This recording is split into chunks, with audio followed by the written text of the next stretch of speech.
Hey guys, I just wanted to talk to you about prepping and being prepared.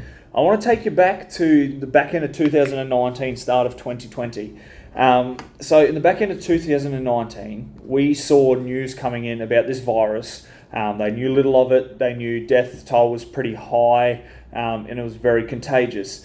Now, this was mainly isolated in China at the start. We got through the Christmas period, and then I started a new job in 2020, and I remember going into work every single day. I'd get in about 6:30, have a coffee with my boss, and the morning news was on every single day. And day after day after day, the volume that this virus grew and the spread it started to take was monumental. You know, we saw it in America, we saw it in Europe, we saw it in a lot of first world countries where we'd expect people dying in third world countries from a virus not to be worried about. But when this came and it started, going through countries and continents that had very good medical, it was starting to get quite concerning. Now, what I know now and what I knew then, two different things, because I've learnt from these things. We saw a very rapid lockdown, okay? Now, I remember my in-laws were in New Zealand, and while they were over there, the date they came back, they ended up having to isolate. And it was just instantly the world had changed. But it was instant because it was in the moment, it just happened from, 10 o'clock tomorrow, you're in lockdown, or 6 o'clock, whatever it was. We saw a rapid change of society, but it was happening in front of our eyes. We were paying very, very close attention to the news because it was growing, but we weren't listening to it and going, should we be prepared for this to come to this country? What if it does? People were panicked that they were going to die, but they weren't worried about how they were going to prepare themselves. We saw New Zealand enter lockdowns before Australia. Other places in the world were starting to do this kind of thing.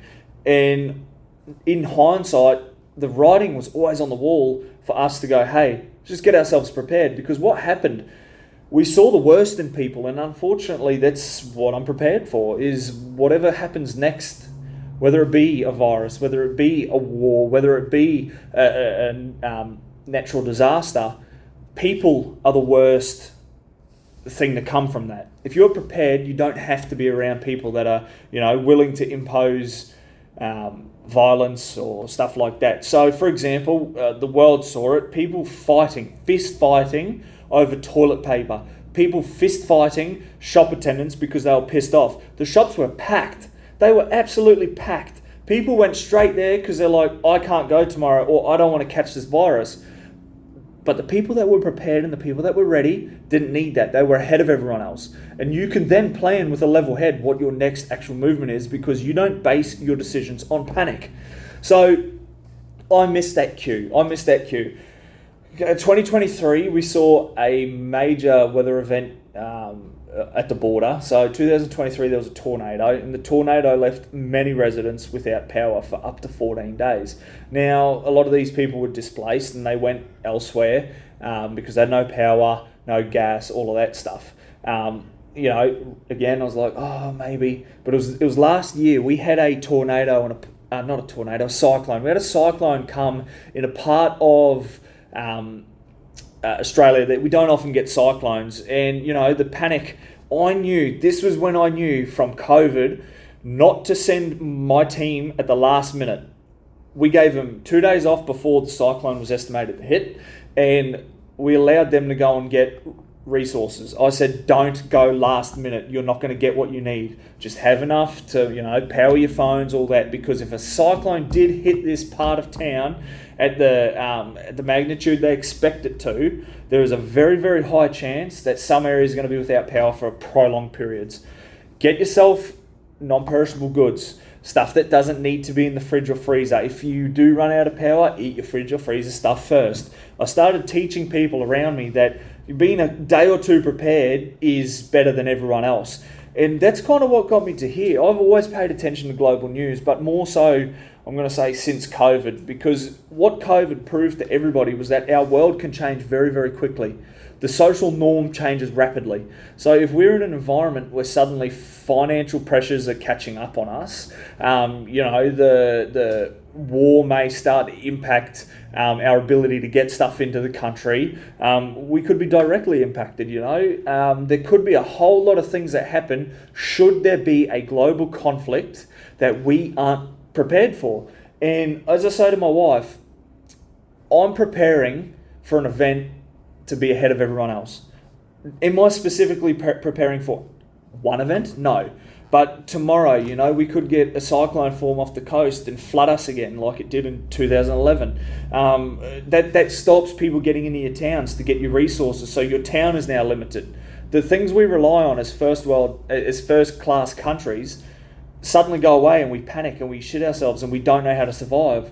So for me, being prepared includes having at least 72 hours of supplies that I can be 3 days ahead of everyone else. That's important to me. I don't want to be conflicting with everyone else. If I have a week of goods that cover me and my family, I can be a week ahead of everyone.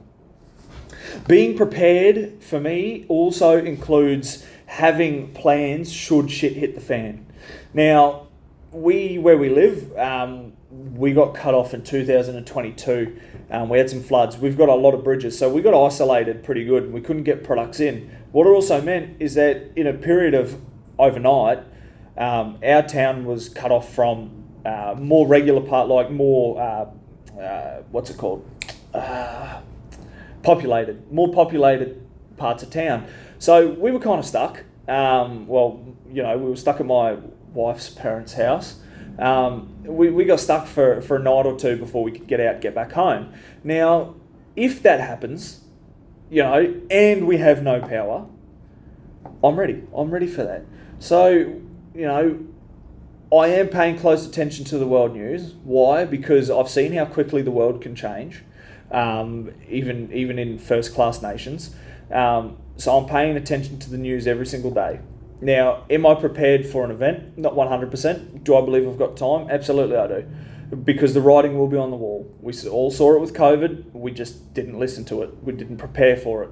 Now, the world's getting a little bit tumultuous. We're seeing conflict and just the global order shift rapidly. There's now pretty well everyone's sitting at a table slinging words. When that starts slinging guns, we've got big problems that we've got to be prepared for. And unfortunately, due to the nature of the world at the moment, there are some nations on this planet that won't have the time that they think they've got. So being ahead of the game, being prepared is big, okay? So guys, I just wanted to touch base, have a little discussion about why all of this has come to be. Because for me, at least being 72 hours ahead of everyone else lets you have a clear mind. You don't have to focus on the panic of what do I do now. You've got the clarity of what do I do next. Okay, you're covered for 72 hours. I'd like to say I'm covered for a week. I'm probably just a little bit short at the moment. So I'll stock back up on that. Now, am I going to build a doomsday bunker and freeze dry my own food?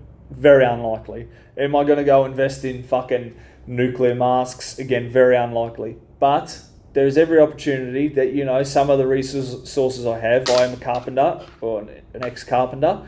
I've got respirators, all that kind of thing. That's just something that I can grab and put in with this stuff. So very small risk. If you ask me what the risk of all that is, I'd say less than 2%. But there are people out there that prep for that shit. So I don't want to knock them because I'd hate to look like the idiot at the end of the day. But I try and base my reality on risk. And at the moment, just being prepared for shifts in society is huge. And one shift as well, which I'll discuss in another video, is diversifying your finances. Now, I'll touch base on that in another video because I'm not rich by any means. I have fucking debt coming out of my asshole. But part of being a regular person is managing that when shit tightens up, okay? So, what I'm doing now, I'm waking up a little bit to being prepared for shit. What I'm doing now, we need to implement for other people as well. So guys, Tried to keep this as short as I can. Just be prepared, not just for the end of times, but more for realistic shit. Floods, drought, viruses, fucking storm events, things that could leave you temporarily displaced. But also keeping in mind that should something permanent or larger come to light, you're prepared for that as well. So just part of being prepped is being ready for absolutely anything, no matter how big or small. But just weigh up your risk, put it in percentage, have plans in place, and you don't have to deal with the fuckwits that panic last minute, because when people are panicked, they become dangerous. Okay, so see you on the next one, guys. Take care.